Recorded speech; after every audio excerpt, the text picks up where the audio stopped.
I recently dropped a video about 3 roles you need to stop playing at work. And essentially, all of them hinged on you saying yes too much. And I received a lot of DMs about that video. So I got to say something controversial because I'm realizing that you don't really want to quit your job.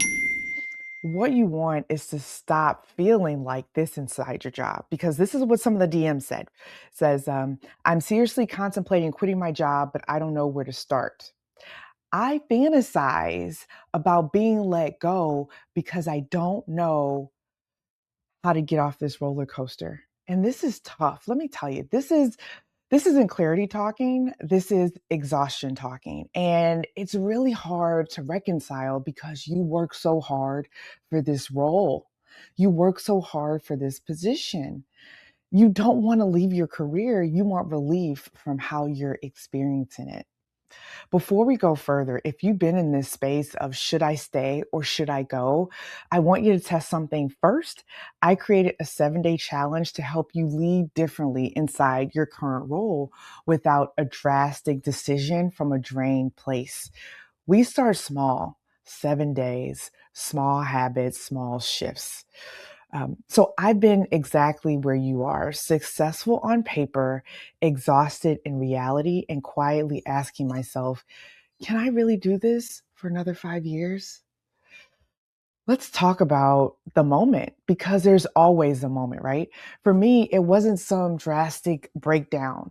It was a Tuesday night, laptop still open, dinner cold. And I remember thinking, I can't keep living like this. Not, I hate my job. I didn't say anything like, I'm bad at what I do. Just, this doesn't feel right anymore. This doesn't feel sustainable.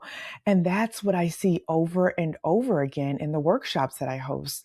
Women who are respected, high performing, on track for more, but internally, they're done.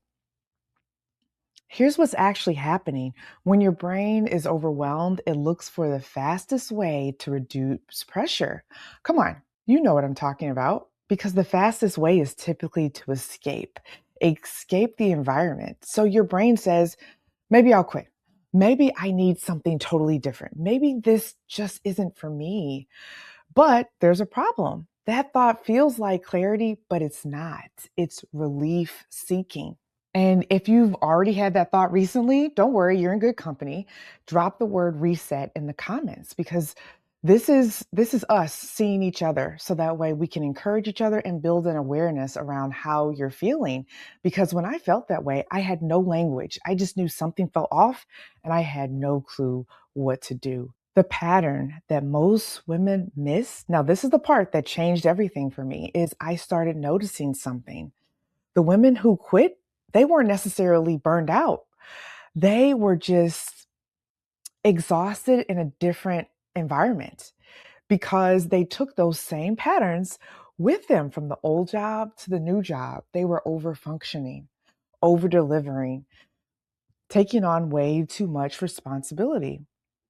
Like the woman who said, I started my own business, but I'm still exhausted. That's not a job problem, that's a pattern problem. Burnout doesn't stay with your job, it follows how you lead yourself.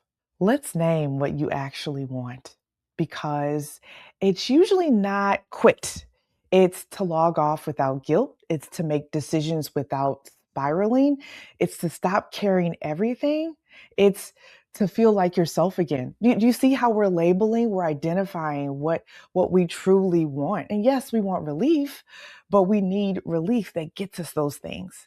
And in order to get those things, that doesn't require a new job. It just requires a new way of operating.